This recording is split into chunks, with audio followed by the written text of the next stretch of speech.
So hello everyone and welcome to today's session. My name's Kendra Bosworth and I'm the Manager for Learning Development at ACSL. I'll be facilitating this session, and we've also got Kat Beavis, Manager of Communications, who's helping out. If you have any questions or need any support, please reach out to us through the chat. To start, I recognise that I'm facilitating this session from Ngunnawal country and the traditional custodians of the various lands on which you are all joining from today. We honour the First Nations people's culture and connection to land, sea and community. We pay our respects to their elders past, present and emerging. ACSL acknowledges the lifelong trauma of abuse victims and survivors and their families. The failure of the Catholic Church to protect, believe and respond justly to children and adults at risk, and the consequent breaches of community trust. Please be aware that this session may contain content that you find confronting. If you start to feel distressed, please use your own judgment and ensure you're safe. It's okay to withdraw if you need to, physically or psychologically, and you can find support resources on the ACSL website. So today, I'm pleased to introduce our presenter, Cameron Burgess, National Program Director of Sanctuary from the MacKillop Institute. Cameron holds qualifications in social work, business management and leadership, and has over 20 years management experience in the community services, international development, social enterprise and child protection sectors. From 2012 to 2017, Cameron established and led Mission Australia's Strengthening Communities program, delivering innovative community renewal projects in urban public housing estates and remote Indigenous communities across Australia. Cameron has worked extensively across Myanmar, Vietnam and Cambodia, and previously chaired the board of an international NGO. Prior to his current role, Cameron managed MacKillop Family Services programs across the southwest Victoria.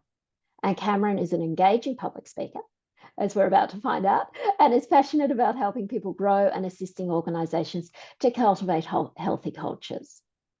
So while Cameron's going to be talking today, we want to hear from you. If you've got any questions or comments, please feel free to add them to the chat throughout the session.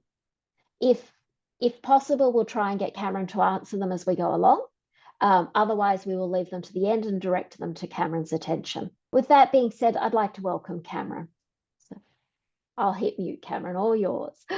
Thank you, Kendra. And look, really lovely to be with you this morning. Thanks for making the time. I know life is busy and it's Friday, so really appreciate you being here. As Kendra said, please interact online. I'm looking at a screen of kind of black tiles and names, but I want this to be meaningful. I want you to kind of stop and go, hang on a second, what does that mean for me? Can you explain that a little bit more? So please don't be shy to pop something in the chat or pop your hand up. I'm coming to you from the lands of the Gunditjmara people, part of the Peak Barong Nation, which is down the end of the Great Ocean Road. So southwest Victoria, it's beautiful and it's cold. If I could change one thing, it would be the weather, but it's worth the wind for the beauty that we're surrounded by. And as Kendra said, my current role is as the National Director for a model called Sanctuary, which you will have seen come across your desk. And I'm really keen today for our conversation to perhaps, not so much centre around the activities of safeguarding, but the systems and environments that create safe organisations and good outcomes for the people that you're serving, whether you're in education, part of a parish or diocese, or working in the community services sector. So look, the sanctuary model, as it says here, is a trauma-informed, and that was the title of the session for today, and we'll talk about what we mean by that in just a moment. Evidence-supported whole of culture approach to creating or changing organisational culture. So you can begin to see, hopefully, there's a link of thinking about how systems and cultural environments can create safety. Who we work with is quite broad, but we are currently working with organisations across Australia who who range in size from a small organisation like Victims of Crime across the Northern Territory to really large organisations and systems like the Department for Child Protection in South Australia.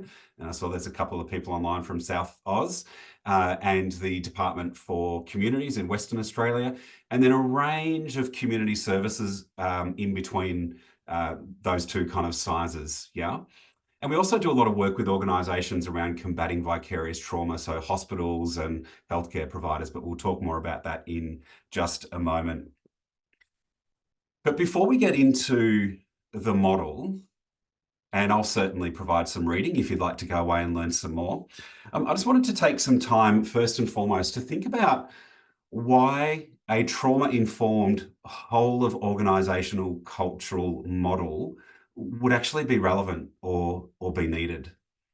And in order to do that, I want us just to reflect for a moment on the workforce that we're working in, that we're part of, that through your safeguarding roles, you're seeking to build the capacity of in order that children, families, young people can be safe and we can be assured about the quality of services that we're providing.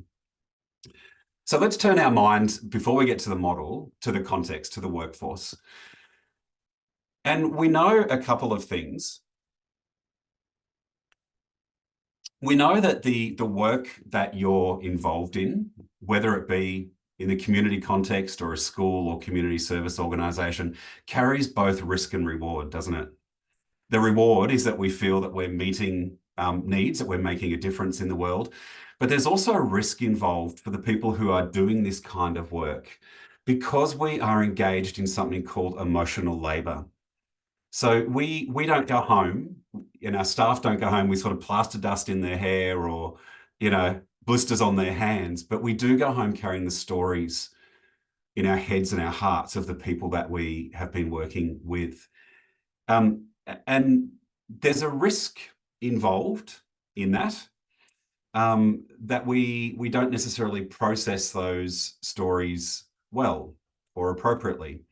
And when we're exposed to other people's trauma and adversity, and remember I said the premise behind the model is that adversity is a common experience, that we can be sort of negatively impacted. And if you think about people who are working in frontline services, we ask them to do a couple of things. We ask them to suppress some of their emotions that they might experience when they're with a client. They might have a strong values reaction to what is going on in front of them, and we ask them to sort of suppress that. But we also ask them to activate empathy and compassion in the work that they're doing day after day after day. So there is both risk and reward, a vicarious cycle of joy that we get from our work, but there can also be a vicious cycle that comes from overexposure to hardship. Yeah. So I just want to lay that as a little bit of a premise. Now, before I jump to the next slide, I'm going to ask you to interact with me a little bit. I'm happy to find an ACSL stress ball if Kendra can hook me up with one, and we can post that out to you as a prize for anyone who can guess the answer to this next question. And that is, I'd like you to think for a moment about this idea of work-related mental health issues. Work-related mental health issues. Now, our friends at WorkSafe have done some pretty comprehensive research to identify which sectors are most at risk of experiencing work-related mental health issues. If you think about community services, and I'm going to use that as a broad umbrella this morning, I'll just get you to pop your virtual hand up. Who would say that we're in the top 50 in terms of being at risk of experiencing work-related mental health issues? Top 50. Okay, we've got an opening bid. Thank you, Jared. Thank you, Linda. Much appreciated. Okay, and some of you are probably thinking, you know what, I'm not going to commit to anything. This is a Zoom session. I'm just going to sit back and see what happens. What about if I dropped that down to the top 10? I wonder if any of you would presume that we'd make the top 10. If you are of that school of thought, I'm going to ask you to unmute yourself and have a go at guessing where you think we are in the top 10. Now, there's a pretty decent hint there that we are in the top 10, and then I'm asking you to nominate where we sit within that. Community services, where do we sit? love you to unmute yourself and just have a go. Any opening bids at number 10? I'd say it's not as high as it should be. I think there's probably under-reporting or under-acknowledgement or something. Yeah. Interesting. Okay, so in the top 10, but probably a little bit hidden. Where would you put us if you had to put a number on it? 8, 7, 8. All right, lovely. I love it. Thank you. I really appreciate you participating. I'm going to take one more bid. Would anyone go lower than 8?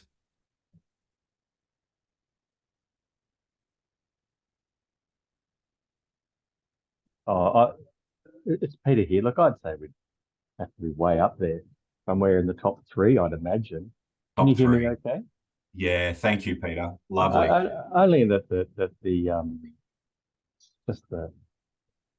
like some of those frontline workers, it's just relentless. It's not like a 2 hours on and 4 hours off. It's 8 hours on, 5 days a week, and yeah, it's exhausting. I mean, I used to work in probation and parole and sort of that. But I know people have worked in child protection, and it's the all day with a very particular what's the word? If I try to use it correctly, sort of very damaged, struggling group of people. Yeah. Yeah, absolutely. Thank you, Peter. I appreciate you sort of thinking that through with the group and taking that risk to unmute yourself. You're absolutely right. We are in the top 3. Unsurprisingly, number one are those very brave people who flick on the sirens and run towards an emergency, perhaps when the rest of us are running away from it.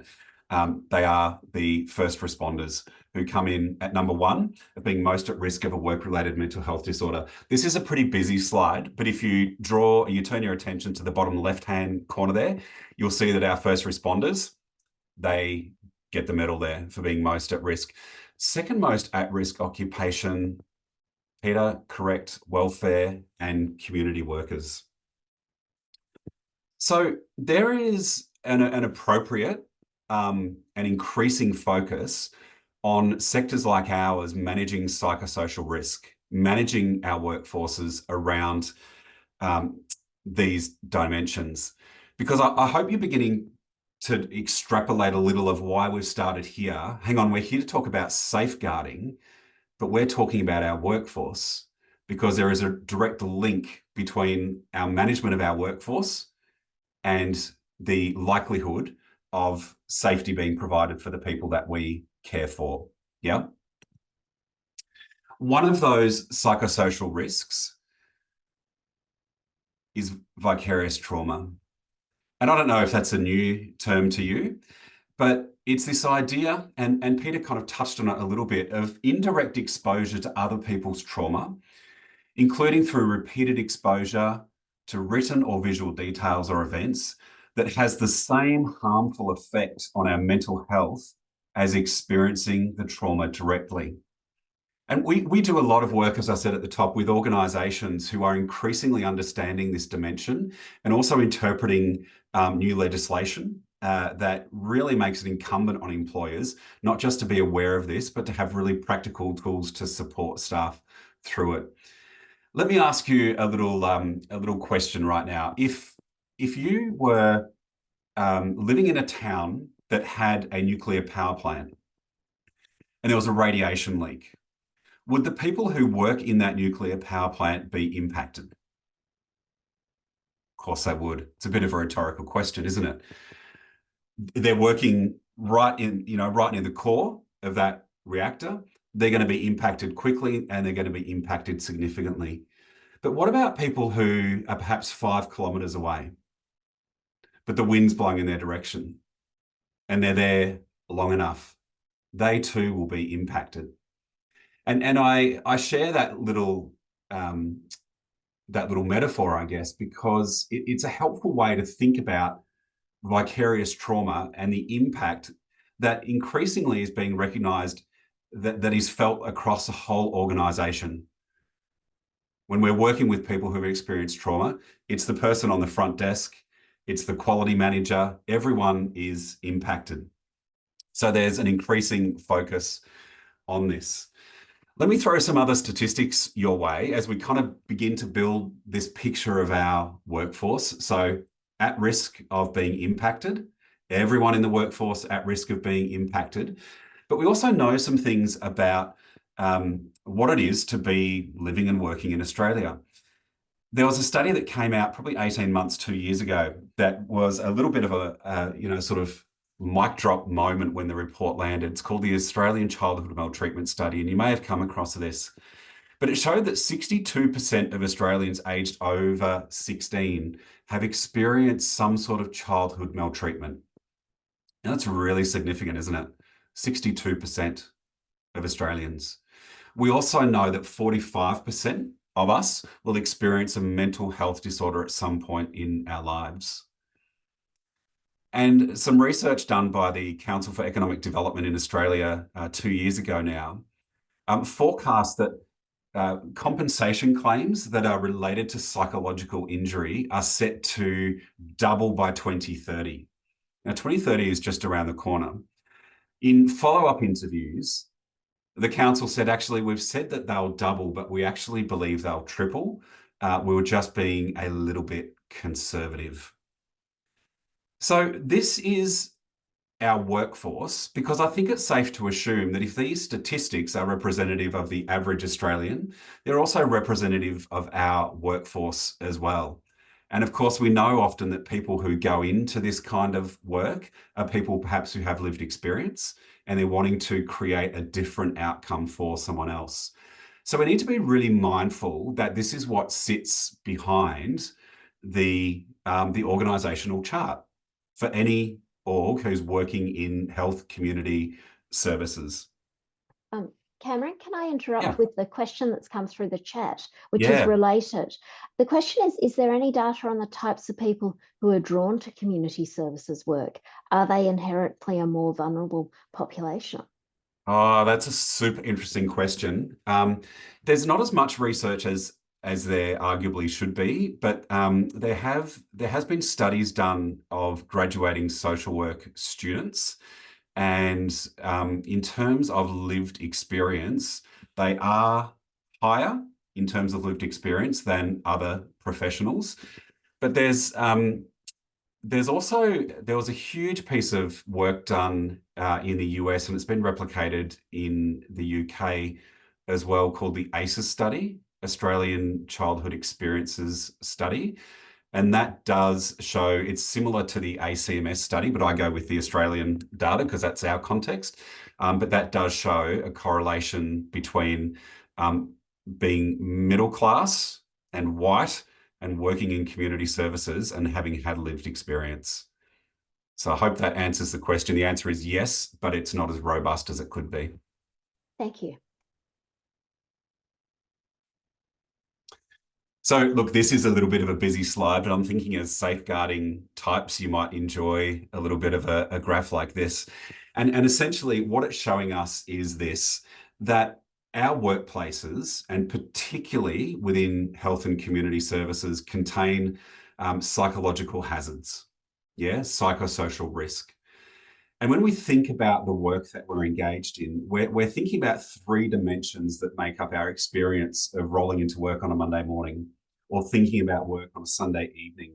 And it's our work design, our resources and how the job is done. It's our work environment, and it's the workplace interactions that we have within that environment, that the degree to which these are managed well and the degree to which staff are supported in these dimensions whilst doing hard work has an immediate impact on a stress response and people's longevity in the field. Because we know that when people come to work in this sector, they don't just bring their car keys and their swipey and their phone, they also bring their emotions. They bring their personal and professional history, both good and bad. And how that is managed and supported has a direct impact on the psychological safety of any organisation. And therefore, if we extrapolate that out, the safety and protection and safeguarding that is provided for and experienced by the people who are receiving those services. I hope this is kind of making sense to you, because I'm about to change gears in just a moment and begin then to think about how a model like Sanctuary, which is trauma-informed and trying to create a safe system, might actually combat, mitigate, moderate some of these dimensions that I've just highlighted. Because I think the argument that I'm running here is that the work we do is difficult, and we all have some sort of lived experience of adversity, but the way that is managed and supported becomes really, really critical to the quality of the outcomes of the services that we provide. I might just pause before I jump into looking at the model itself and just see if there's any questions or reflections, points of clarification coming out of what we've spoken about so far. And if there's not, that's okay. It's a bit to process.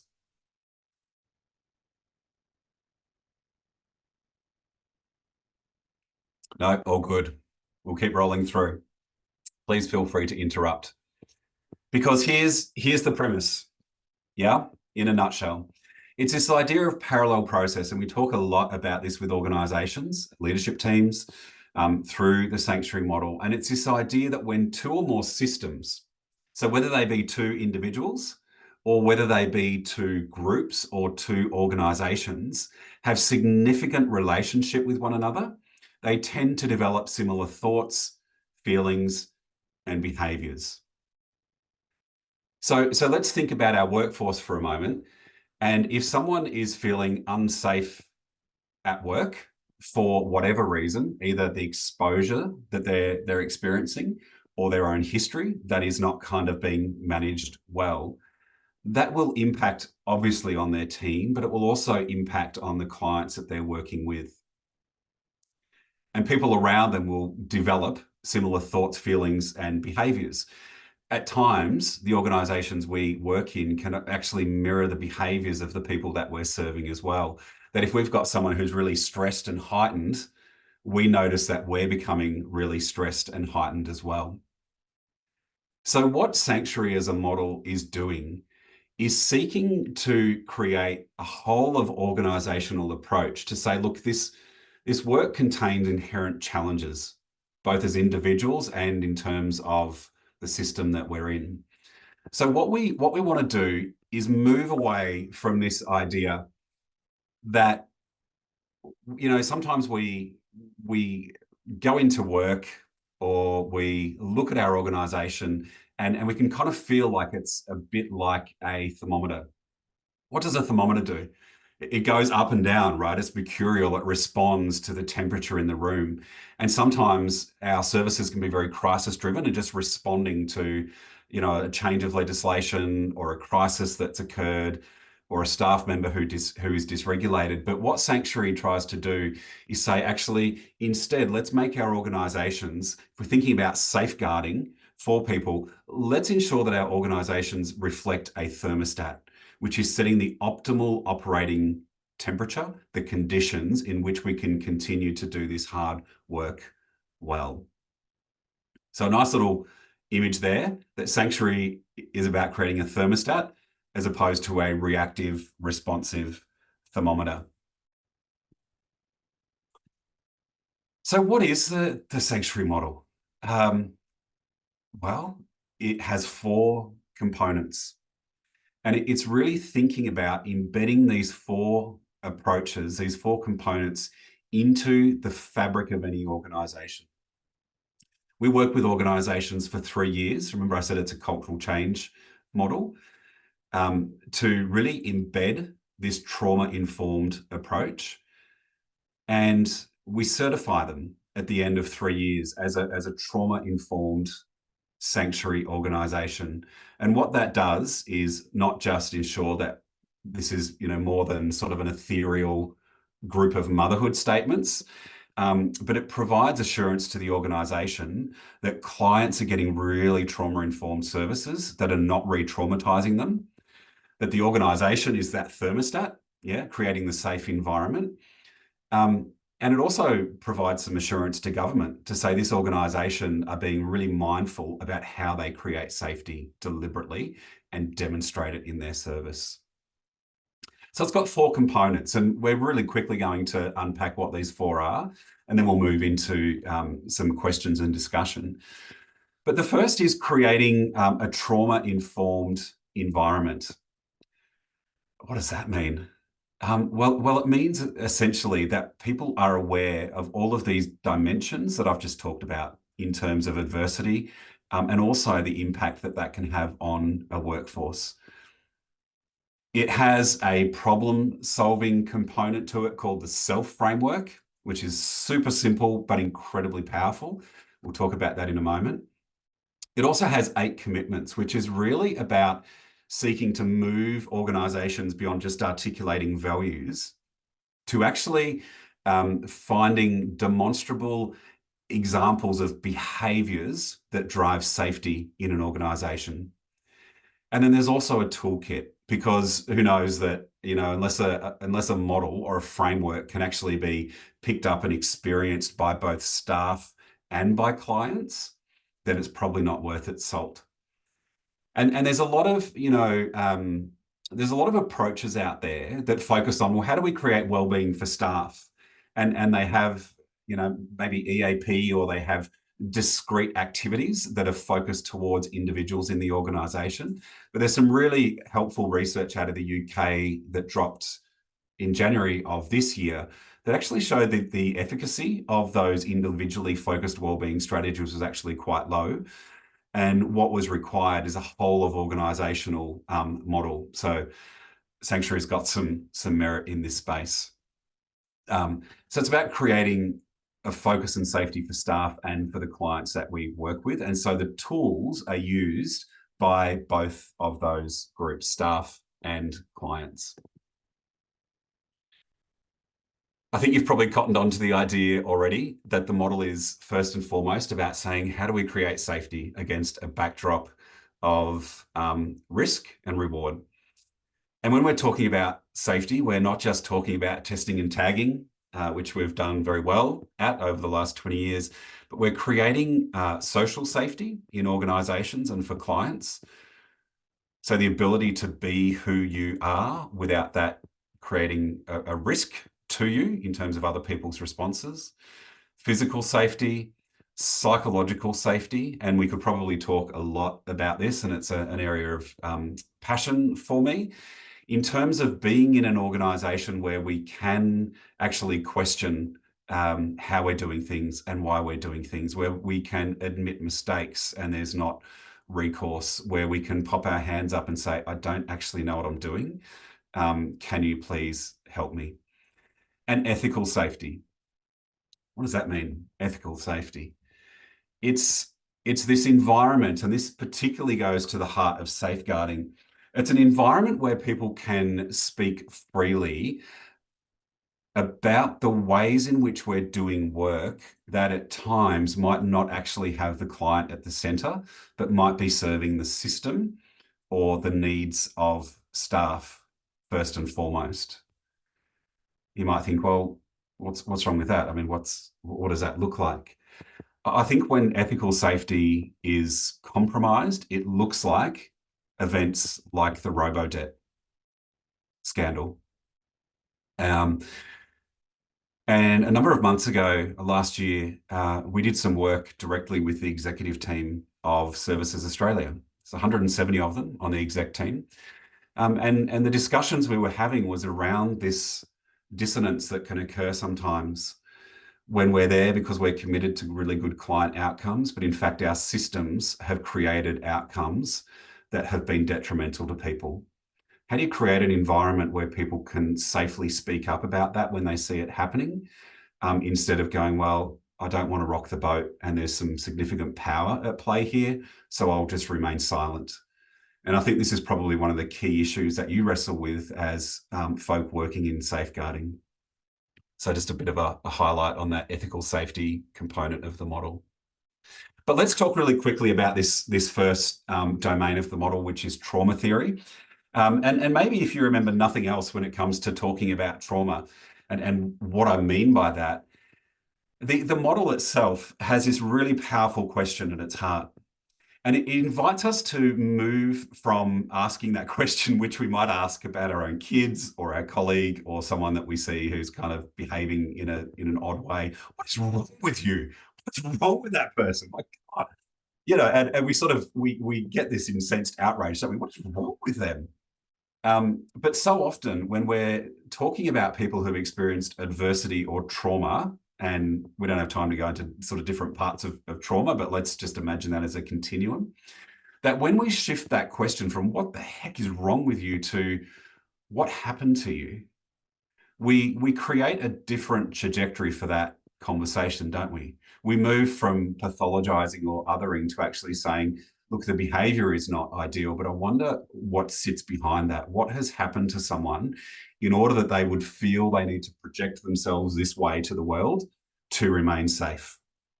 There's a lot we could say about this, but that's a pretty, hopefully, simple and helpful way to begin thinking about what it is to be trauma informed. Yeah. And so trauma knowledge for organisations is about saying, how do we all get on the same page in terms of what we know about the impacts of adversity, stress and trauma on the human brain, includes us, our staffing cohorts, our organisations, and the human service system as a whole.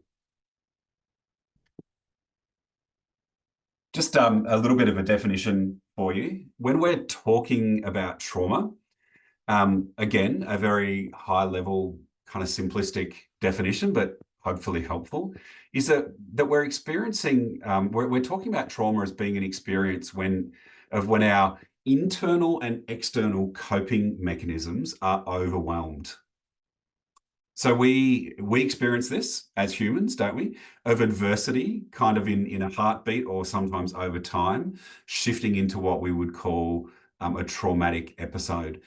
And that occurs when our internal coping mechanisms, the mantras or beliefs, the worldviews that we have cannot support us in the face of the adversity that we're experiencing, and or our external supports of people around us, the things that we would reach out to, are inadequate as well. And this definition comes from a gentleman by the name of Bessel van der Kolk, who is kind of a bit of a boffin in this space. So it's creating an understanding both for staff and for clients of what trauma looks like and how it impacts us, not so we can stay stuck there and go, isn't this terrible? So we can actually understand that you can heal from trauma. And the brain's incredible, and we've got amazing neural pathways that can be remapped. And that is what Sanctuary is about, is creating a baseline of safety so people can heal from trauma.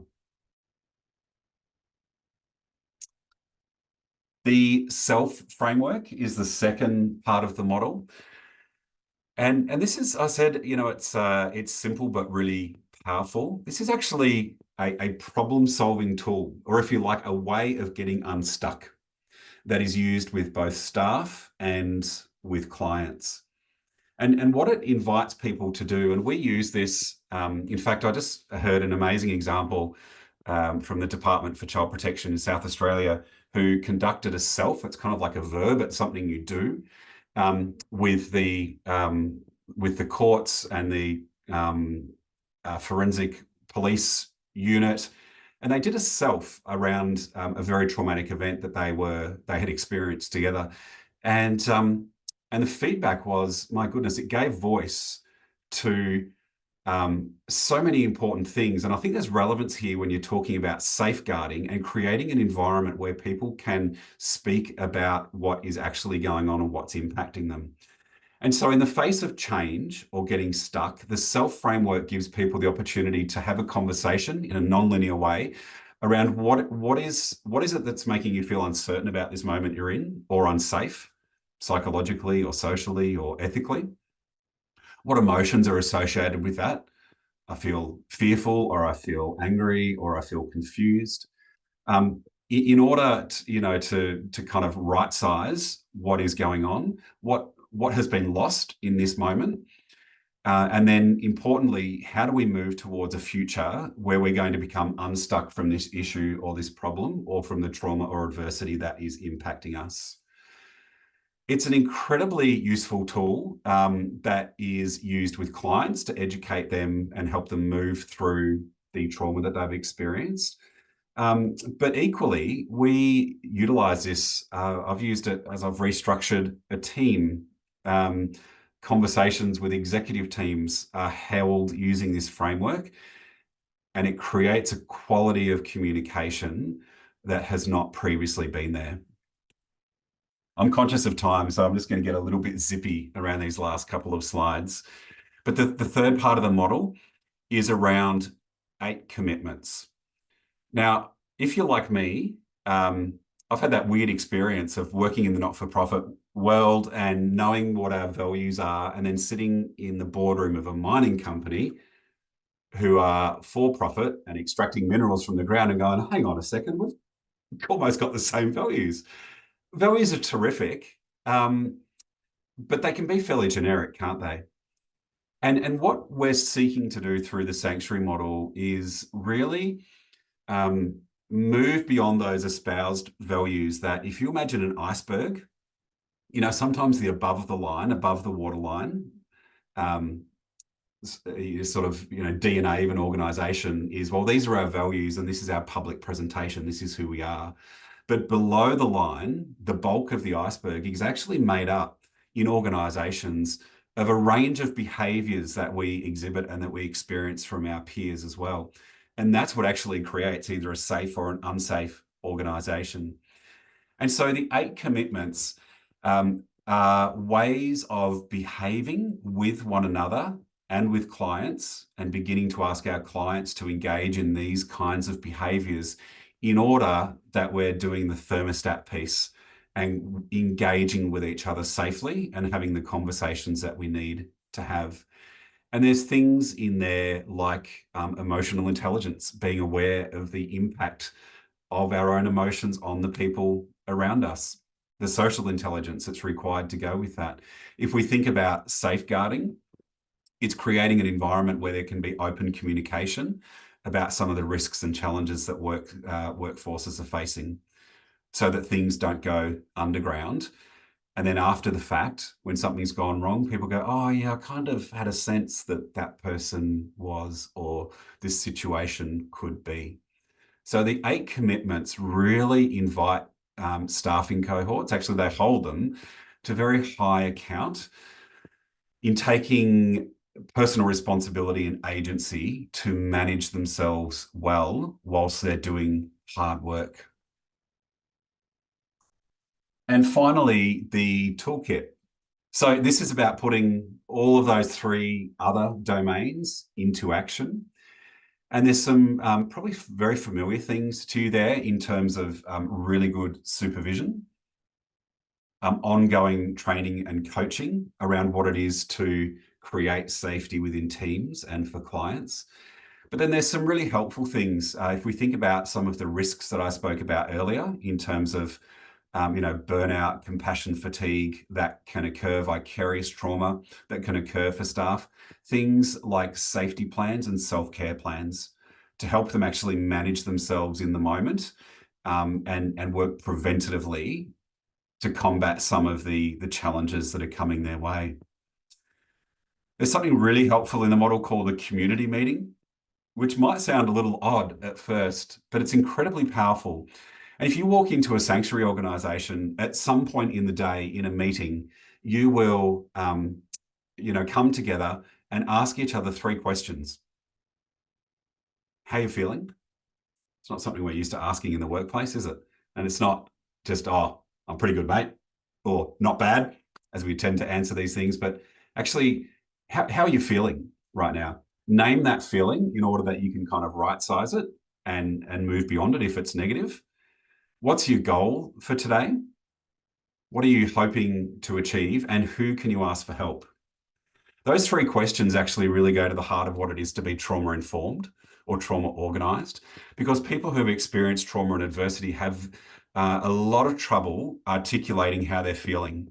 In fact, they'll probably behave at first and struggle to put words around it. So it's trying to build some emotional literacy as role modeled by staff for people to actually identify, actually, I'm feeling unsettled. Yeah. What's your goal for today? We don't enter into a counselling session, by the way, around that. We just leave that as it is. What's your goal for today?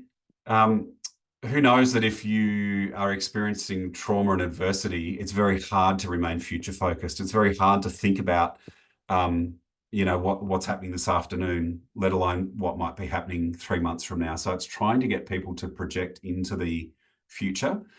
And if you've also experienced adversity or trauma, at times, and you might hear this from clients, they go, well, it's kind of me against the world. No one helps me, no one supports me.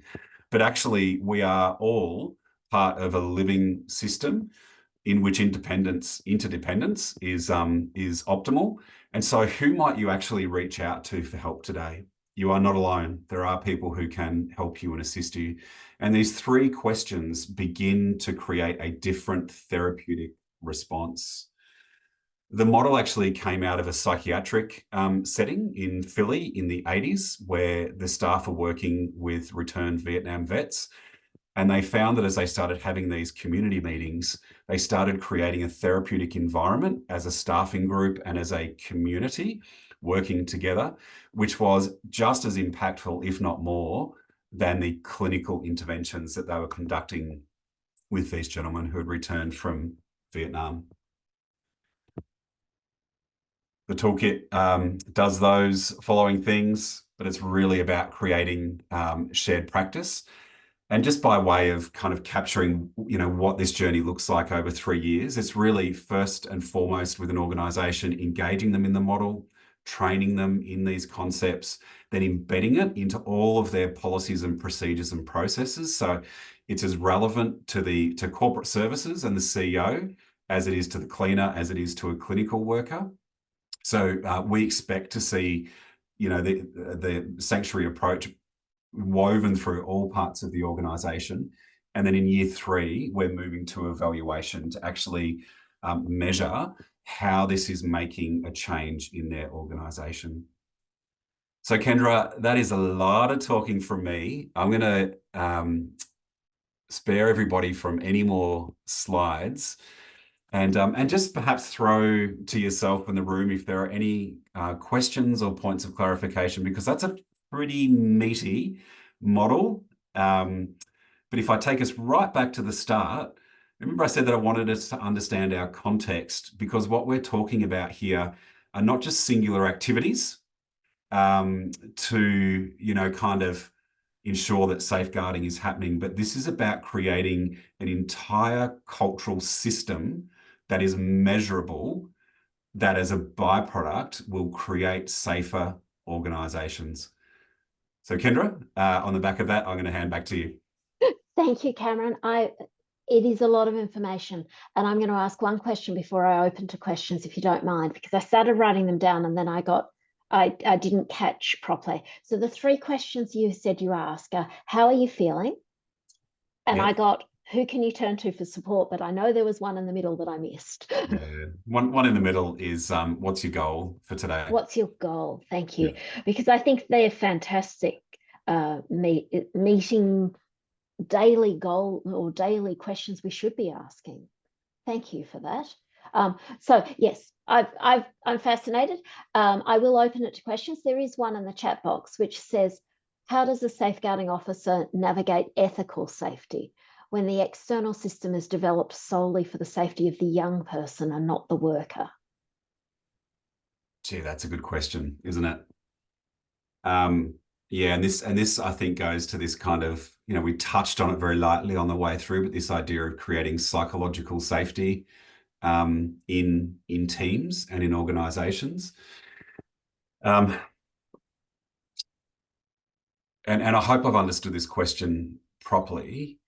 But I think first and foremost, there's a need for teams to begin to create a conversation about what makes for a safe workforce and what behaviours actually drive psychological safety. And here's three kind of, top of head that we know from research, is that when people can approach their work as a learning task as opposed to an execution task. So I'm a learner constantly in the work that I'm doing, where they can, just trying to remember the other two, where they can remain curious and always ask questions about the work, about what's going on, and cultivate that amongst their peers, and where they can admit their own infallibility. And you hear that through questions or comments such as, I'm not sure I've got the right perspective on this, or let me, help me understand if I've got this right, or I might have a blind spot around this. So just creating that constant environment of being vulnerable enough to say, I'm fallible in this. They're three behaviors that when staff exhibit, and if you can create a culture or a team of people who are doing that, then you're creating psychological safety. And I think in answer to that question, that is how I would think about beginning to do that in a team, even if the external body is all about creating safety for the young person. That's something that can practically be done within a team. If you ask that question and you think, that was a disappointing answer, please let me know and we can maybe connect offline. I'll try and do that a bit more justice. The questioner has already replied saying thank you, very helpful. So thank you, Cameron. Anyone else, just take your mic off and ask Cameron a question. You don't have to put it in the chat. However, if you want to remain anonymous, please feel free to do so.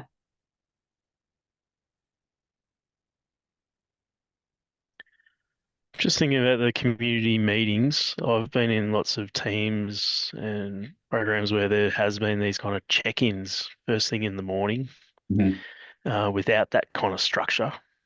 And then they've fallen off the agenda because people weren't finding them helpful. So I'm wondering, is it this kind of check-in at the start of the day? It sounds like that's where it would naturally fit.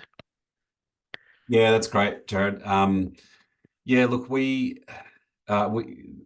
conduct a community meeting when we're in any sort of significant, our big significant meeting for the day. So that is where it fits. There's an expectation, and it's probably one of the most rewarding and one of the most contestable parts of the model. But there's an expectation that, this is what we do, and we don't vary the questions. There's a neuroscience behind why we ask them.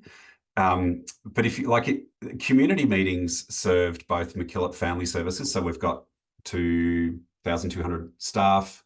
One of the things that came through our staff survey after COVID, and also Anglicare, who are implementing in New South Wales ACT, had the same response, that the community meetings actually became a lifeline for organisations in terms of keeping that connectedness and sense of belongingness in organisations that those without a sanctuary model kind of struggled to do, because check-ins were a little bit kind of like, yep, let's just list all of the jobs that I've got to do today to somehow justify my existence.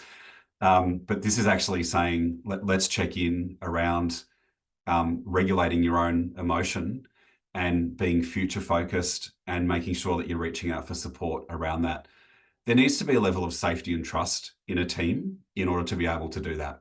Yeah. So if you just start doing this, people are going to, this feels super weird and kind of cultish, right? But where a team has safety and trust, it becomes an incredibly powerful tool. And as a manager, and Jared, I don't know if you're managing people, but it's incredibly useful to get a pulse check on how your team is traveling. And if you think about managing risk in teams, it helps you get ahead of things where you notice particular behaviors or responses from people that not in the meeting, but offline, you can actually begin to have some more quality conversations around in terms of, hey, I've noticed you've responded in the following ways over a period of time, and I just want to make sure we're supporting you as best we can. What would that look like? Great. Yeah, thanks. Is there a good number of people in one of these meetings? Like, we've got quite a large team here with, like, if we were to all do it together, it'd be 15, 16 of us. I feel like a smaller group might be better. Yeah. Yeah. Spot on, Jared. It's horses for courses. Sorry, Anna, maybe your visual there of your very good looking horses got me thinking that way. But yeah, look, you know, transformation occurs at the speed of trust, right? So it's like, where can you start doing this where there's enough trust in a group? If you've got a big group, I mean, you think about how much time that takes to do, that's going to become quite unwieldy. So you might break people into subgroups. It should be like, it's quick, it's rapid fire. It's not entering into a counseling session with someone when they say, I'm feeling flipping awful today. The person asking the question might say, can I check in with you afterwards? The person might say, no, I'm good. It's not work related. I'm going to just manage myself, but thanks for asking. Or yeah, a check-in would be good. But one thing we do, MacKillop have been at Sanctuary for 11 years now. In big meetings, we would just say, hey, let's just do a quick feelings check-in with yourself, you know? And so you just kind of think, how am I feeling? I'm feeling a bit nervous, you know? And that's okay. Well, I need to manage that. So yeah, in answer, it's smaller groups are better, but there are ways of doing it at scale as well. Thanks. So Cameron, could I ask, when you have new staff, how do you introduce them to this model? Is it part of their induction? Is there something about how you build their trust? Yeah, absolutely, Kendra. So organizations would typically, you know, you do your induction to the organization, and at the same time, you do 2 days of Sanctuary training and induction. It's very different. If you're an organization who's just starting out on your journey, you're sort of describing the types of things that you want to see and you want them to enact in their workplace. But if they're coming into a Sanctuary organization, you're alerting them to the things that they will see and experience and how to make sense of them. So that when, for example, a red flag meeting comes up, that they kind of go, oh, that's right, I remember this. This is a way of getting us unstuck, you know, when we've got a really kind of wicked problem. So the training is upfront, and it's about, this is the culture that you're coming into. And, you know, we're incredibly social creatures, and no one wants to get it wrong. No one wants to be excluded. So what we find is that, like, when we're sort of saying, hey, this is, you know, our pro-social way of being together, people are like, cool, help me understand the rules, because I want to fit in, you know? Thank you. Thank you. Did anyone else have something? Yeah, I can. Oh, there you go. thank you. I'd like to just reflect on your comment about the 8 commitments, Cameron. Most organisations have an expression of their values, and it would seem to me that the 8 commitments, you could really relate those pretty strongly to develop the values of the organisation. And sometimes those values are pretty sort of general, but this is sort of putting a lot of flesh on them and making them a bit more real, perhaps. Yeah, absolutely, Peter. So, you know, if you've got a value of respect, yeah, well, I'm respectful, you know, or I'll respect someone when they respect me. But if they don't respect me, you know, but when you think about things like social responsibility, and there's probably some really good, you know, Catholic, you know, concepts you can kind of link that to, or open communication or emotional intelligence. It's like, well, how do you demonstrate respect? Cultural humility, by understanding that you might have biases and blind spots. So you're absolutely right. It's about, okay, well, what would we see and feel and experience when the pressure is on? Yeah. And when it's hardest to do it, if we were to actually live these values out. Yeah, thank you.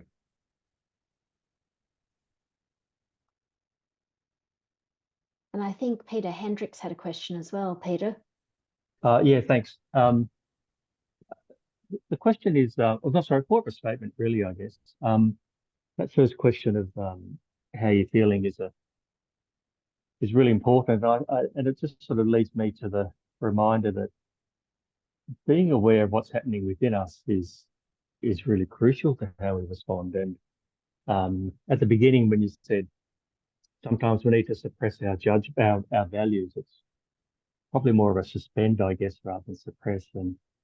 And if people do come to social services because of their own adversity, that's neither a good or a bad thing. I think it's more about being aware of what's happening within yourself, so that you have its measure rather than it having your measure.